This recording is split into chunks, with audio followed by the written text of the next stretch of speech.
Alors que je préparais cet épisode, il y a eu le résultat des élections européennes et puis la dissolution soudaine de l'Assemblée nationale. Les journalistes ne se cachaient même plus pour tenter à tout prix de créer le buzz et de semer la discorde. On suggérait de s'en prendre une énième fois à l'épouvantail Mélenchon. Les chiens de garde de l'audimat imposaient leur filtre sur la réalité. Ils faisaient passer leurs obsessions pour de l'intelligence. Ils reproduisaient la société dont ils étaient les profiteurs et les laquais. Sauf que la période était grave et qu'encore une fois, ils n'étaient pas à la hauteur. Davantage en quête d'audience et de clash que de sens et de dialogue. Alors pourquoi on les subit encore et toujours sans rire ? Qui a décrété que ces experts à la pensée toute faite, instantanée, efficace et creuse, étaient les plus qualifiés pour dépeindre notre monde ? Comment décide-t-on des infos et de leur importance ? Pour servir quelle fin ? Pour que la loi du marché prévale sur tout, y compris sur la culture ou même l'histoire. Est-ce que ce n'est pas le plus grand danger de notre temps ? On est dans une logique de divertissement absolu. Les clowns n'ont jamais été si flippants. Moi, le rire de Cyril Hanouna me glace franchement. Parce qu'il ne véhicule pas de pensée, mais de l'aliénation. Et les médias, aux mains des milliardaires, défendent leurs intérêts et manipulent dans ce sens. Bolloré lui-même a admis ne pas défendre sur ses antennes de positions qui ne seraient pas les siennes. Si je ne crois pas à quelque chose, je ne vais pas essayer de le mettre dans mes antennes. Ils ne remplissent plus leur rôle presque évident d'intermédiaire et d'éducation. On nous a volé le temps. Il faut toujours une phrase qui claque, comme un slogan, jamais complexe, jamais argumenté. Les gens parlent comme des publicités. Alors on vote aux conséquences et l'avenir nous échappe. Souvent, je pense à la fin de Wall-E, avec cette humanité obèse, impotente, surgavée d'écran. On fonce dans le mur avec le sourire, bercé par une parole syncopée, toujours interrompue et toujours dans l'urgence. On nous vend une réalité bête, comme un match de catch. Et à l'heure où je vous parle, notre avenir est plus que jamais incertain, mais au bout de ces 3 docs, on pourra peut-être un peu couper les écrans de fumée.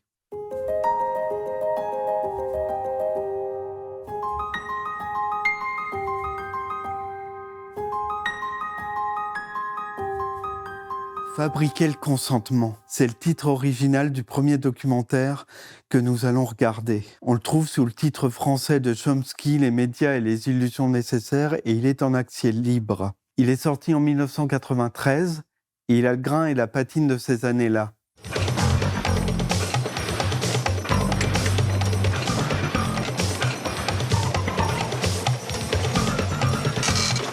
Il fait une durée impressionnante aussi, près de 3 heures. Alors non, ne partez pas tout de suite. Dans la forme, il est donc de la préhistoire, d'avant Internet et les réseaux sociaux. Il dresse le portrait de Noam Chomsky, linguiste de renommée mondiale et grand critique des médias. Il en a décrit les rouages avec acuité. Même si la perspective de passer 3 heures à écouter un vieil intellectuel pour arbuter, je vous assure que c'est passionnant. Il est, avec Bourdieu, l'un de ceux qui questionnent cette information que bien souvent on prend pour une vérité indiscutable. Les réalisateurs canadiens ont passé 3 ou 4 ans collés à ces basques. On vit au milieu d'un réseau de mensonges, de biais et de déformations. Par essence, le dialogue est confisqué, la créativité et le bon sens des gens ordinaires aussi. Le monde politique et médiatique nous déresponsabilise, nous fait croire qu'il parle en notre nom. C'est exactement ce tour de magie et cette grande illusion que Chomsky s'emploie à démonter. I think people have the capacities to see through the deceit in which they're ensnared, but they got to make the effort. Seems a little incongruous to hear a man from the ivory tower of Massachusetts Institute of Technology talk about common people with such appreciation. I think that scholarship, at least the field that I work in, has the opposite consequences. My own studies in language and human cognition demonstrate, to me at least, what remarkable creativity ordinary people have. En écoutant l'auguste professeur, surgissent des questions qu'on formule rarement. Quelle est la parole qu'on écoute et le récit qu'on choisit ? Quelles sont les règles qui décident de notre réalité ? Qu'est-ce qui rend une parole légitime ? Autrement dit, est-ce qu'un discours est fondé et par quoi ? D'où parle-t-on ? Interroger les médias, c'est mesurer la portée d'une pensée. Comment agit-elle sur nous ? Chomsky invite à sortir de la passivité. L'injonction est rare et le spectateur, le lecteur, se découvre une responsabilité. At the most general level, we should be seeking out forms of authority and domination, challenging their legitimacy. Now, sometimes they are legitimate. That is, let's say they're needed for survival. So, for example, I wouldn't suggest that during the Second World War, the forms of authority, we had a totalitarian society, basically, and I thought there was some justification for that under the wartime conditions. Any form of coercion and control requires justification, and most of them are completely unjustifiable. En Amérique, le droit à l'information est fondamental à partir du premier amendement. Toutes les infos doivent être accessibles aux citoyens. Les reporters sont donc en théorie ceux qui contrôlent l'action du gouvernement, qui vérifient qu'il obéit à la volonté du peuple. Or, sous bien des aspects, ce rapport de force est inversé. Les courants populaires perturbant les élites, l'info est vite devenue un moyen de les contrôler, de maintenir leur soumission et de marginaliser leurs paroles. It's expressed, for example, by Supreme Court Justice Powell when he spoke of the crucial role of the media in affecting the societal purpose of the First Amendment, namely enabling the public to assert meaningful control over the political process. That kind of formulation expresses the understanding that democracy requires free access to information and ideas and opinion, the same conceptions hold not only with regard to the media, but with regard to educational institutions, publishing, the intellectual community generally. Une classe spéciale se substitue au public, car le bon peuple est incapable de saisir les enjeux de l'intérêt commun. Le citoyen lambda est un être de foi et de pulsion, pas de raison. Cette ferveur populaire nécessite d'être entretenue par des illusions. On va les lui fournir pour qu'il se tienne tranquille dans le droit chemin qu'on a choisi pour lui. Je vois l'apathie du grand public hissée en conditions nécessaires pour que le monde continue de tourner. On veut uniformiser la parole, la fabriquer. The title is actually borrowed from a book by Walter Lippmann, written back around 1921, in which he described what he called the manufacture of consent as a revolution in the practice of democracy. What it amounts to is a technique of control. And he said this was useful and necessary because the common interests, the general concerns of all people, elude the public. The public just isn't up to dealing with them.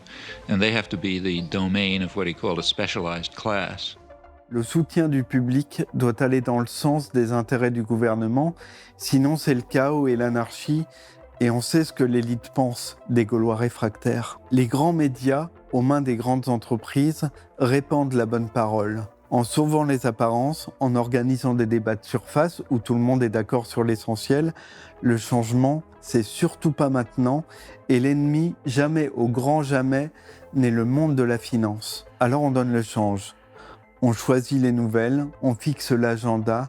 Les élites le composent, y collaborent activement. Le grand public s'exécutera passivement. Tous consentiront à la bonne marche du système. But at the first level of approximation, there's two targets for propaganda. One is what's sometimes called the political class. There's maybe 20% of the population, which is relatively educated, more or less articulate. That plays some kind of role in decision making. They're supposed to sort of participate in social life, either as managers or cultural managers, like, say, teachers and writers and so on. They're supposed to vote. They're supposed to play some role in the way economic and political and cultural life goes on. Now, their consent is crucial. It's one group that has to be deeply indoctrinated. Mais évitons les raccourcis.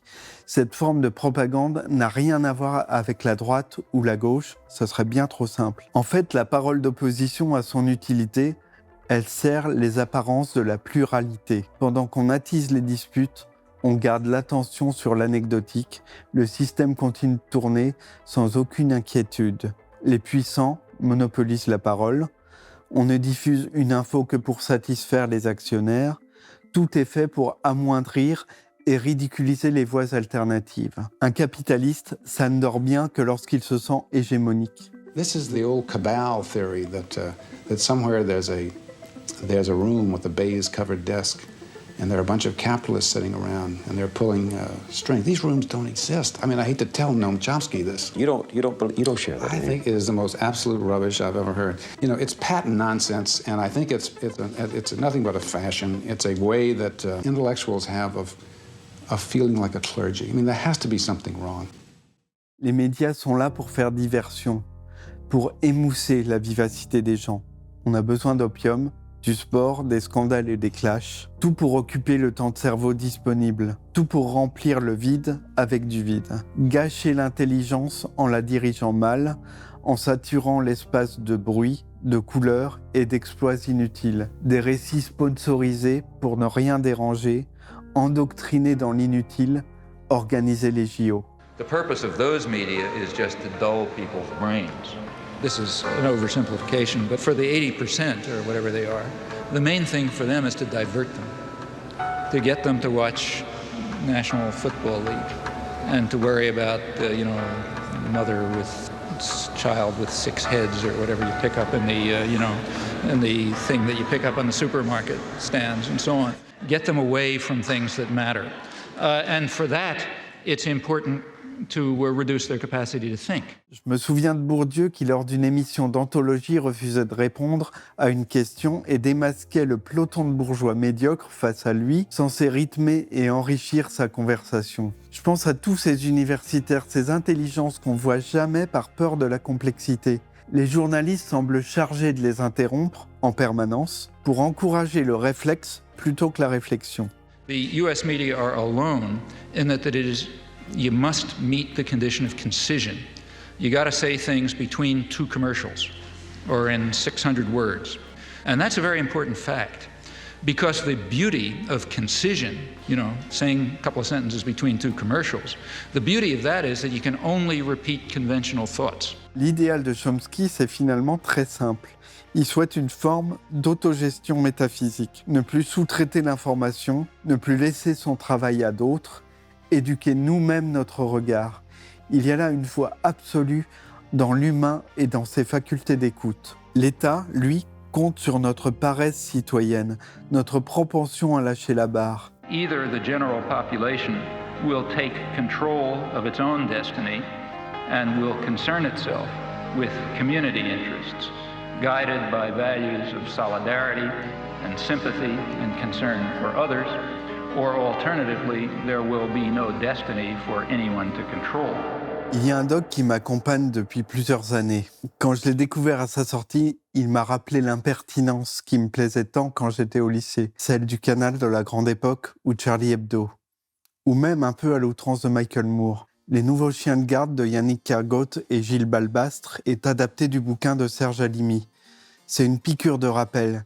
J'ai eu envie de le revoir quand je suis resté bloqué devant les infos juste après la dissolution et en état de choc. Alors nous avons pris des dispositions pour que le journal télévisé devienne un miroir qui se promène sur toutes les routes de France et du monde. Voilà. François-Henri Véran, des ministères, etc. Ce qui est quand même extraordinaire, c'est que c'est le ministre de l'Information qui vient dire et puis qui fait le journal télévisé. Voilà les dispositions que nous avons prises, nous, gouvernement, pour que vous ayez un bon journal télévisé. Ça vous paraît très loin, cette période-là ? Ça me paraît antique ou soviétique. Les courageux représentants de la presse libre se rendent régulièrement sous l'or des palais de la République. Ils sont payés par les grands groupes. Ils passent d'un média à l'autre avec l'aisance de ceux qui savent naviguer en eau trouble. Et je constate à quel point on s'est habitué à ce journalisme de cour, au point de le trouver normal. J'ai eu le prix contre, entre guillemets, Michel. Ne soyez pas surpris de voir l'ancienne directrice de l'information de la principale chaîne de service public embrasser un ex-ministre de l'Intérieur condamné pour faux et abus de confiance. Elle donne le change.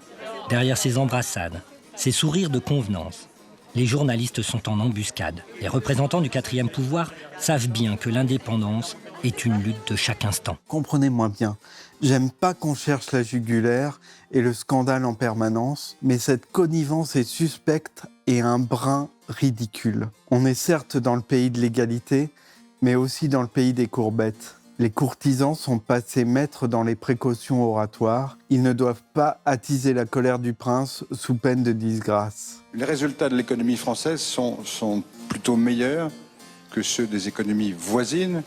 Et il serait injuste de dire, je suppose, que le gouvernement n'y est pour rien. La question est la suivante, c'est que... Je commence bien ma semaine, monsieur Chauffrin. Oui, mais... Compte tenu de ce que vous venez de dire, allez, libérez-vous, parce que franchement, là, c'est... Non, mais on essaye de s'attacher aux faits, même quand ils vous sont favorables. Et... C'est pas trop douloureux, docteur. Non, ça va. Les grands médias sont un milieu de notables. Il en faudra beaucoup pour faire tomber un pape du 20h. Les journalistes célèbres font partie de l'élite, ou du moins la côtoient.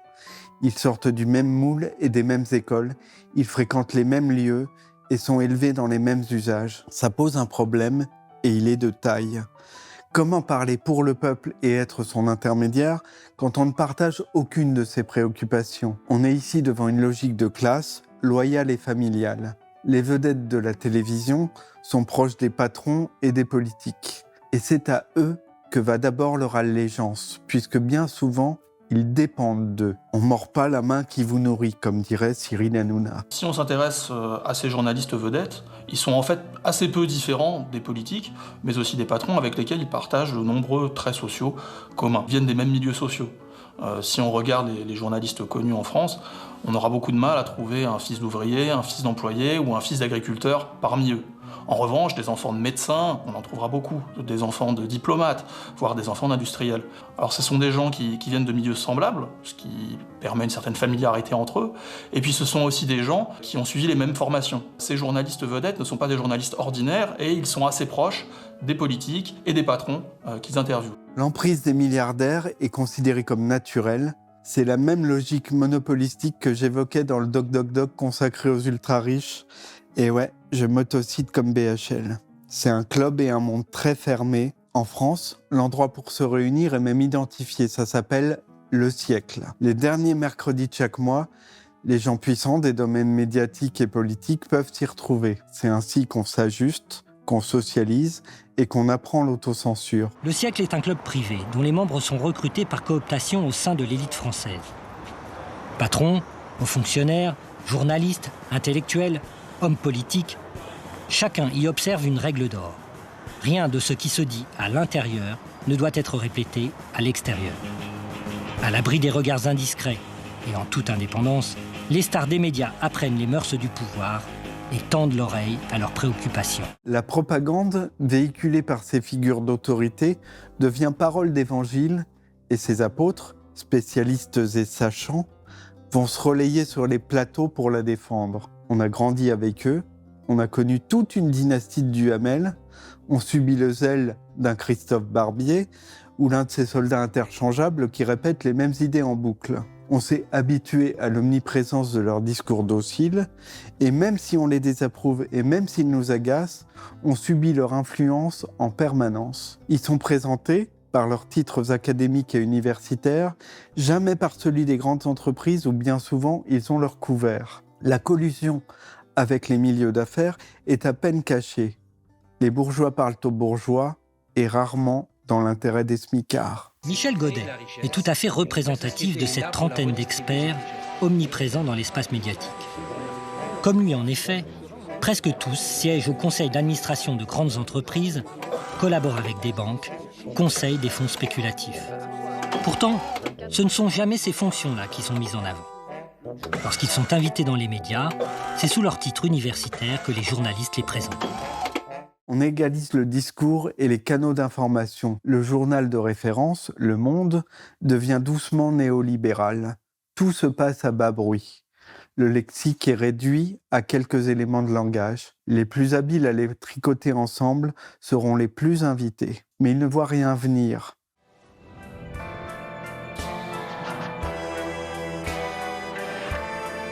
Au matin du lundi 15 septembre 2008, les médias découvrent avec effarement une crise financière exceptionnelle qui fera basculer dans l'extrême pauvreté plus de 64 millions de personnes à travers le monde.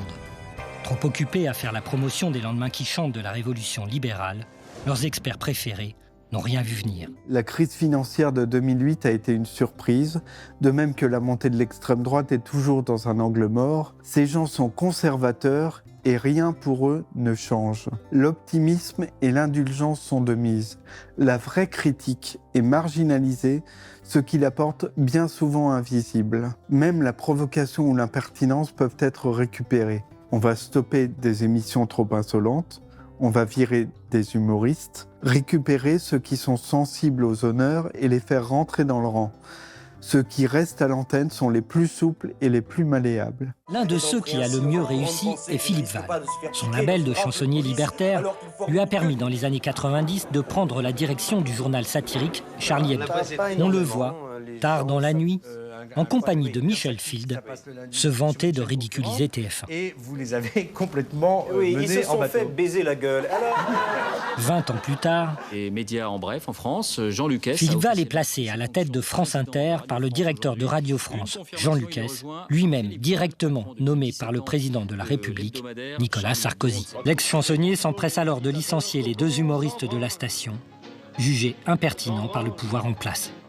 Le sensationnalisme est au pouvoir avec les mêmes vieux mots érigés comme des paravents. La place accordée aux faits divers est exponentielle, pour surtout ne jamais parler du fond. On va ériger un mot, insécurité, ou pointer les quartiers sensibles et multiplier les exemples, pour éviter de parler du sens et du fond. Il s'agit toujours d'effrayer, d'impressionner pour ne pas penser. Les procédés ne changent jamais et on tire sur les mêmes ficelles usées tant qu'elles fonctionnent encore. Il n'y a jamais de remise en cause. Quand le peuple se réveille et diverge de la ligne, on invite ses représentants à condamner les violences, avec des indignations de procureurs. Quand les classes populaires deviennent visibles, la haine de classe se fait jour. Les citoyens doivent se soumettre à un récit qu'ils ne contrôlent pas. C'est qu'il faut toujours faire plus. Avec un défilé de pancartes devant l'Assemblée nationale, vous avez 1 minute et encore.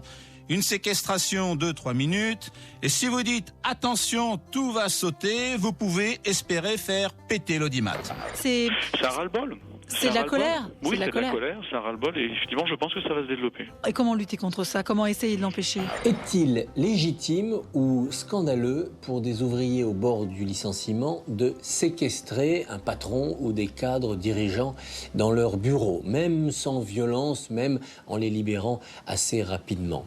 Évidemment, c'est inacceptable. Une petite dizaine d'années après les nouveaux chiens de garde, l'époque a changé, les instruments aussi. Dans un élan idéaliste, au début du développement d'Internet, on a pu s'extasier que chacun puisse acquérir une voix, avoir accès à toutes les informations nécessaires, s'émanciper des carcans dominants et s'éduquer soi-même, sortir de cette forme de gavage passif. Et ça s'est pas passé comme ça. Quelque temps après l'essor des blogs et des réseaux sociaux, les puissants n'essaient même plus de nous imposer un récit, un message ou un produit. Nous sommes devenus le produit. Nous cédons toutes nos données aux grandes sociétés de la tech.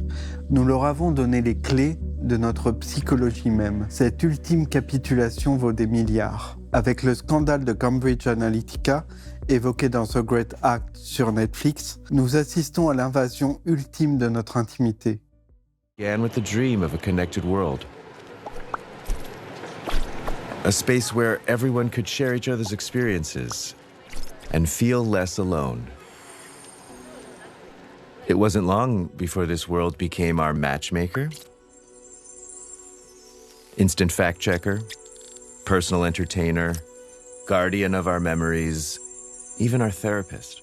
Je vous parle ici d'un profilage méticuleux, d'informations que l'on fournit de notre plein gré au fil des vidéos anodines qu'on va liker et des publications qu'on va relayer. George Orwell, dans 1984, ou Noam Chomsky, parlait déjà d'une forme de tyrannie machiavélique et verticale, une sorte de société hypocrite, dictatoriale et à fleuret moucheté. Mais bien peu ont vu venir notre coopération active et individuelle à notre propre négation. Nos convictions, nos amours, nos peurs, nos limites deviennent la matière première et le biais de toutes nos pages d'accueil qui nous présentent le tableau d'un monde programmé pour nous. La réalité se diffracte et se divise sur les écrans. Elle s'adapte au regard de chacun pour le maintenir dans sa bulle de certitude.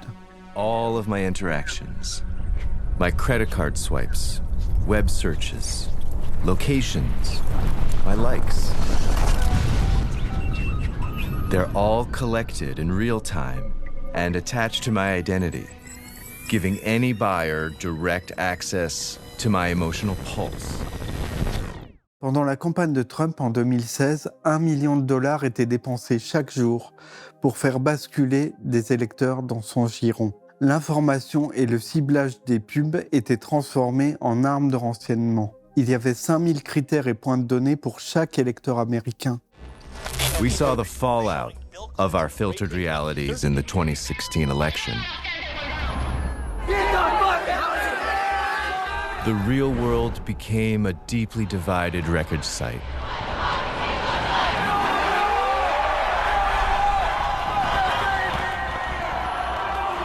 How did the dream of the connected world tear us apart? Les journaux et les télévisions d'antan n'avaient qu'une vague idée de leur public.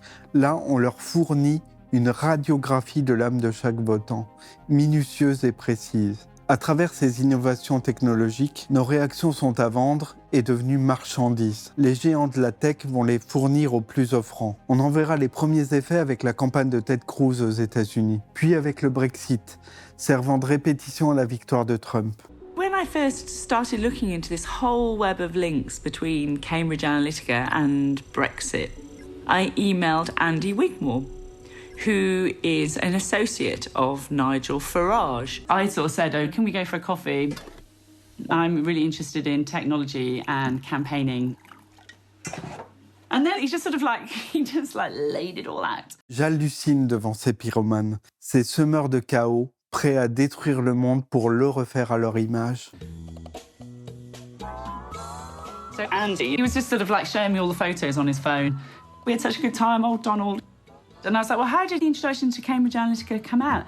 And it was like, well, it's because Nigel's friends with Steve Bannon. Steve Bannon headed the campaign for Trump. He's also the vice president of Cambridge Analytica. So it's like, yeah, no, there's this bunch of billionaires in the States. We've all got the same aims. Brexit was the petri dish for Trump. Un ancien employé de Cambridge Analytica dévoile les rouages de cette machination. C'est une arme de propagande idéale. J'ai l'impression de voir des méchants de James Bond qui se frottent les mains. Leur plan est redoutablement efficace, totalement immoral aussi. On joue avec les psychés de nations tout entières. Steve Bannon was the editor of Breitbart. He follows this idea of the Breitbart doctrine, which is that if you want to fundamentally change society, you first have to break it. And it's only when you break it is when you can remold the pieces into your vision of a new society. This was the weapon that Steve Bannon wanted to build to fight his culture war.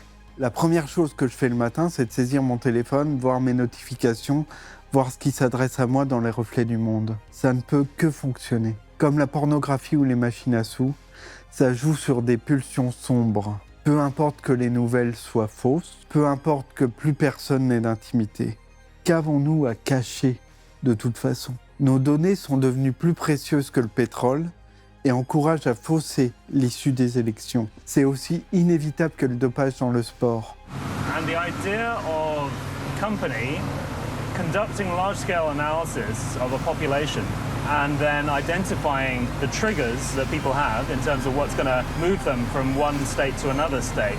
That feels very challenging to the individual's sense of autonomy and freedom and to the idea of democracy. I would challenge that. What this strategy is mostly meant to do is to identify people who are still considering many different options. Yes. And educate them on some of the options that are out there. Yes. Again, that is their own choice. But a lot of times these are individuals Is it their own choice? In the end, they're the ones that go to the ballot box and make their decision. Yeah. Par l'intermédiaire de Cambridge Analytica et grâce au questionnaire Facebook, on se concentre sur les gens persuadables dans les swing states. On ne prêche pas les convaincus, ça n'a jamais servi à rien. La cible idéale, ça a toujours été les indécis, les incertains, ceux qu'on peut encore fléchir. On finit par tout connaître d'eux. On peut se servir de leurs likes pour les récupérer. The bulk of our resources went into targeting those whose minds we thought we could change. We called them the persuadables. So you can say there are 22,000 persuadable voters in this precinct, and if you targeted enough persuadable people in the right precincts, then those states would turn red instead of blue. Our creative team designed personalized content to trigger those individuals. Terrorists love porous borders. Widespread gaps in border security allow terrorists. We bombarded them through blogs, websites, articles, videos, ads, every platform you can imagine, until they saw the world the way we wanted them to. Until they voted for our candidate. You send your data out, it gets analyzed, and it comes back at you as targeted messaging. La responsabilité des grands de la Silicon Valley, les fameux GAFAM, sur le chaos du monde est immense. Ils sont les auteurs d'un ravage global et d'une déstabilisation des consciences dont les grands manias de la presse n'ont pas même osé rêver. La ruée vers l'or de nos données a enclenché une réalité monstrueuse. Do you think 87 million users, do you consider them victims? Senator, I think yes. I mean, they did not want their information to be sold to Cambridge Analytica by a developer, and that happened, and it happened on our watch. So even though we didn't do it, I think we have a responsibility to be able to prevent that. L'argumentaire de Cambridge Analytica et des autres est d'être apolitique, comme les médias d'antan. Évidemment, ils ne le sont pas. Tout est politique. On adopte une approche cool, réactive, résistante même, jeune. Et puis on retourne les gens.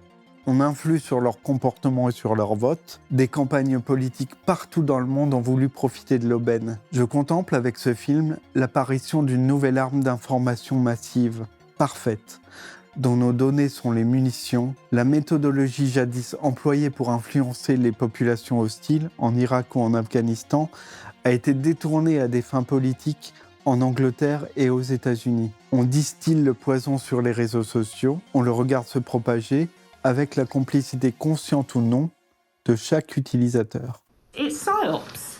PSYOPs is psychological operations, and it's a term that the military uses to describe what you do in warfare which isn't warfare. So essentially, you in a place like Afghanistan, you've got a choice. You either bomb the shit out of a village, or you try and use other techniques to persuade them that actually the Taliban is not very good and you'd be much better off without them. De plus en plus d'élections ne peuvent plus être tenues normalement. Les fake news et leur cupidité précipitent des pays entiers dans l'incertitude et la violence. La tyrannie de l'émotion et du clash ont été la sève de nouveaux régimes totalitaires, au Brésil, en Birmanie et en Argentine. À bien des égards, le désastre est là, devant nous. Les médias, sous leurs différentes formes, au lieu de nous réunir, nous ont totalement divisés. Parliament spent 18 months investigating, and at the end of it, their report says very clearly, our electoral laws are not fit for purpose. We literally cannot have a free and fair election in this country because of the tech giants who are still completely unaccountable. It sounds like quite apocalyptic, but it does feel like we are entering into a whole new era. We can see that authoritarian governments are on the rise. They are all using this politics of hate and fear on Facebook. Le paradoxe est là. On continue de penser par nous-mêmes, alors qu'on aurait pu depuis longtemps être réduit à une ligne de code dans un algorithme ou à une catégorie de sondage, un pion dans le jeu, comme disait Bob Dylan. Il ne s'agit pas de couper les écrans. Il ne s'agit pas de condamner les médias. Il s'agit de savoir d'où l'on parle et qui nous parle. Se saisir d'un problème. Ne pas répéter et perpétuer la parole des autres, mais réfléchir, se documenter, devenir meilleur que tout ce qu'on a projeté sur nous dans des écrans de fumée qui ne nous appartiendront jamais, pour garder l'espoir et découvrir le monde dans sa complexité, sa richesse et sa beauté.